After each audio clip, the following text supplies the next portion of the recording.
Well. Ngayon lang ako nakapag-upload guys kasi maraming ang hugasin at syempre, maraming mga gawaing bahay at syempre, may itlog dyan, magluto ka dyan. At syempre, maraming ang hugasin kaya ngayon lang ako nakapag-upload dahil may lakad ako. At syempre, kailangan kong paspasan yan. Ayun, paspasan. Bilis-bilisan ko yung paghugas ng plato kasi meron pa ako maraming ginagawa kaya ngayon lang ako nakapag-upload at naka-voice over kasi nag-relax ako afternoon at hindi pa ako nag-upload ng content. Ngayon lang ako naka-time. Life update as of now. Marunong ako mahugas ng plato kasi alam nyo ba? Alam nyo tamad ako. Sabi niyo tamad ako. Sino nagsasabi na tamad ako? Tingnan niyo. May ginagawa ako sobrang sipag ko dahil marami akong hinugasang plato. Madami kaya yan. Kaya alam niyo ba guys, maghugas ako ng plato guys after 1 hour pa kasi isang plato guys, isang balde yan kasi yun nga allergy ako sa bula. Ano yung bula? Di ba yung bula sa Tagalog ay bula rin dito sa aming Bisaya. Pareho lang tayo. Same lang tayo ng naintindihan. Naintindihan niyo ba? Ganun ako maghugas guys. Sobrang allergy talaga ako sa bula guys. Kaya minsan matatapos ako after 1 hour o 2 hours kahit ilang plato lang yan. Kahit mga 10 pieces lang yan na plato. Kahit yung mama ko sinasabi niya sa akin, ang kas ko daw ng tubig. Ano yung kas? Yung iksis ba? Yung iksis ano ba yung sa Tagalog nakalimutan ko kayo na maghusga.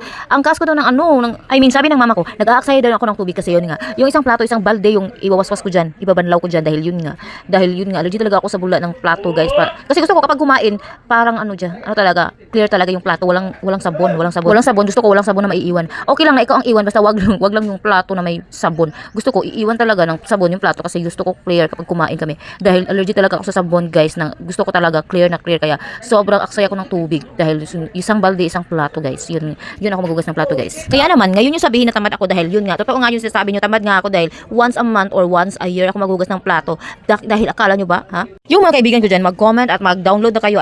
Mag-comment at mag-react na kayo dahil mag-react din ako sa mga vlog nyo. At syempre, kung hindi ko kilala kayo or kilala nyo ako or magkakilala tayo, mag-comment lang ka lang dyan dahil kukommentin ko din yung mga video.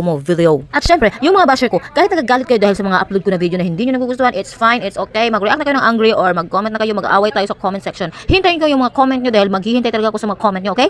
Dahil yun nga, mag-away tayo sa comment section, mag-comment ka na dahil basher ka, sige, mag-comment ka, attendance. Pag-attendance ako sa mga basher ko, letter V. Thank you for watching, see you in my next vlog.